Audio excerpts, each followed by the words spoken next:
My name's Dylan Brown, Company Director at Apico Factory Racing. My name is Eriksson and I'm also a Company Director. We were both employees of the company for several years, and in 2014 we were given the opportunity to purchase the business from the previous owners, which we jumped at the chance of doing. It was a big risk, lots of sleepless nights, but you know, after 6 years now it's been nothing but a success. So in 2016 we decided to start a race team.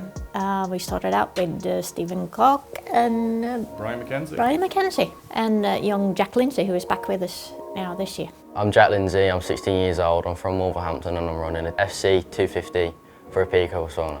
I'm Stuart Edmonds and I'm riding for Apico Husqvarna. I'm from Dublin and I'm age 31. My name is Burrows, I'm 26 years old, I'm from Rugeley and I'm riding for Apico Husqvarna. I'm riding a TC 250 and I'll also be riding an FC 250. Jamie Law, 32 years old, Cockermouth in the Lake District, and I'm riding a TC 250 for Apico Husqvarna. I'm Zac Stealey from Shrewsbury. I'm 28 years old and I'm riding FC 450 for Apico Husqvarna.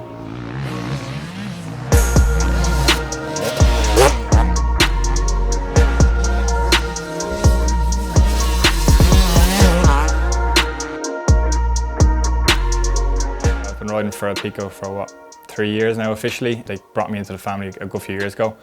And yeah, I love the vibe, love the family vibe that they have, and it makes me feel part of the business, and yeah, they're amazing people. Okay, myself, I was a racer myself for many years, back in the golden era, as you would speak, in the two-stroke scene. So when we bought the company, obviously still being very passionate about racing motocross, that's one of the reasons that drove us to create the Apico Husqvarna team. Myself, I've always been involved in team sports, so for me it was more important to have a team rather than individual riders.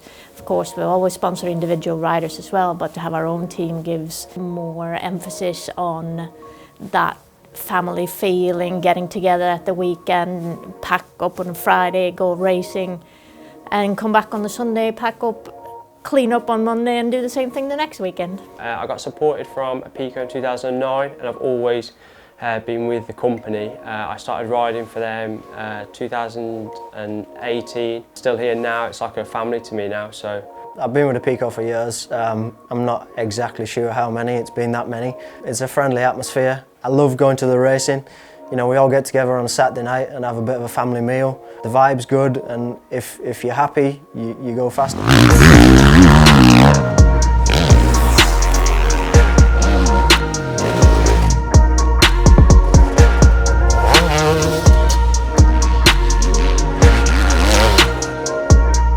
No, I started with Apico last year. They took me on and it was a big help. They've given me lots throughout the year and I really enjoyed it. I started off doing the AMCA Amateur Series. I've done a couple of years at British now. Yeah, it's a big jump and I've struggled with nerves in the British. I first got on the Husqvarna last year and I really enjoyed it. It was a lot better than I expected. Husqvarna seems to put you in the right position for cornering. Seems a lot flatter than all the Japanese bikes. The suspension on the Husqvarna would have been WP. Seems a lot better than what I've used before. I don't live too far from Matt, so we've spent quite a lot of bike time together and I get on real well with Jamie and Stu. my best result last year was probably at the EMX at Matterley. I ended up 9th overall, so that was probably my highlight of the year. Ideally for this year, I'd like to finish top 10 in the Maxis British Championship and top 5 in the EMX 2T. So for last year, I decided to go onto a 250F. Unfortunately, I got injured and I just tried to come back too early and just kept niggling away at it, whereas now I'm fully healed and want to have another go at MX2. So Apico have supported me for the last 4 years and this year I'm on the team. I'm doing the ACU British Championship in the MXY2. Yeah, I've been doing a lot of training. I've been in Redstone for the last 3 weeks. My goal this year is to win the MXY2 British Championship. My goals this year are to finish at least top 3 in the MX National Expert Championship, and I'd like to win quite a few races throughout the year. Yeah, so last year I had, I think it was the best result as a 12th, possibly some top 8s as well. Obviously the MX Nations, getting picked for riding Team Ireland, that was a massive input. I always aim to get picked for Team Ireland each year, and we managed to pull a B final win with a 2nd overall for me. So that's obviously a big deal for me, really. Yeah, so this year, 2020, I'm looking to go into both championships, definitely aiming for top 5 in the British Championship. I'd like to get a podium in that as well. And the MX Nationals is definitely the same, top 5 and some podiums too. I'm going to be doing the EMX 2T on a 250 two-stroke, and I'll be doing the British Championship on a mixture between the two, and just track dependent on to what I feel I want to race on the day. Ideally for this year, I'd like to finish top 10 in the Maxxis British Championship and top 5 in the EMX 2T. So basically the TC 250 is actually a really good fun bike to race, but I do think like on a hard pack track, say Fox Hills in the summer, a 4-stroke is the better bike for the day, and I wanted to have that option. The opportunity came to ride Matterley last year on a 2-stroke, and I'd done that and I really enjoyed it. So that's what's pushed me in the direction now of riding MX2 on the TC 250. Yeah, I definitely feel like I was born in the wrong era. Every time I get on the 500, I love it. And when I get on the 250 now, I'm permanently smiling. Like honestly, if you could see my face under the helmet, I am smiling riding that bike. So I'm looking forward to the season. I've had a good winter on the bike. I feel like I'm prepared for the season. I felt like I was done with the 450 and MX1. It's something that I've done for years, and this has given me a new lease of life.